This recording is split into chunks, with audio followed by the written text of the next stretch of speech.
തീരം animation YouTube ചാനലിലേക്ക് എല്ലാവർക്കും സ്വാഗതം. വില്യം ടിൻഡേൽ ഇംഗ്ലീഷ് നവീകരണത്തിലെ ഒരു പയനീർ വ്യക്തിയായിരുന്നു. യഥാർത്ഥ ഹീബ്രു, ഗ്രീക്ക് ഗ്രന്ഥങ്ങളിൽ നിന്ന് ബൈബിൾ ഇംഗ്ലീഷിലേക്ക് വിവർത്തനം ചെയ്യുന്ന അദ്ദേഹത്തിന്റെ വിപ്ലവകരമായ പ്രവർത്തനത്തിന് പേരുകേട്ടതാണ്.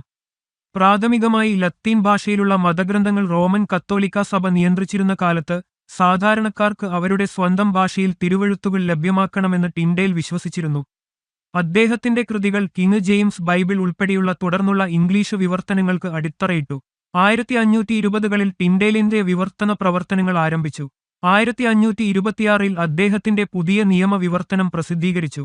ഈ വിവർത്തനം വിപ്ലവകരമായിരുന്നു, കാരണം ഇംഗ്ലീഷ് സംസാരിക്കുന്ന സാധാരണക്കാർക്ക് ബൈബിൾ ആദ്യമായി പ്രാപ്യമാക്കി. കൃത്യതയോടും വ്യക്തതയോടുമുള്ള ടിൻഡേലിന്റെ സമർപ്പണം പ്രകടമായിരുന്നു. നൂറ്റാണ്ടുകളായി മതപണ്ഡിതത്തിൽ ആധിപത്യം പുലർത്തിയിരുന്ന ലാറ്റിൻ വൾഗേറ്റിനെ മറികടന്ന് അദ്ദേഹം ഹീബ്രുവിൽ നിന്നും ഗ്രീക്കിൽ നിന്നും നേരിട്ട് വിവർത്തനം ചെയ്തു. അദ്ദേഹത്തിന്റെ കൃതികൾ ഇംഗ്ലീഷ് ഭാഷയിലേക്ക് പുതിയ വാക്കുകളും വാക്യങ്ങളും അവതരിപ്പിച്ചു. അവയിൽ ചിലത് ഇന്നും ഉപയോഗിക്കപ്പെടുന്നു.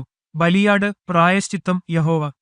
എന്നിരുന്നാലും ബൈബിളിനെ പ്രാദേശിക ഭാഷകളിലേക്ക് വിവർത്തനം ചെയ്യുന്നത് മതവിരുദ്ധമായി കണക്കാക്കപ്പെട്ടതിനാൽ ടിൻഡേലിന്റെ ശ്രമങ്ങൾക്ക് കത്തോലിക്കാ സഭയിൽ നിന്നും ഇംഗ്ലീഷ് അധികാരികളിൽ നിന്നും കടുത്ത എതിർപ്പുണ്ടായി.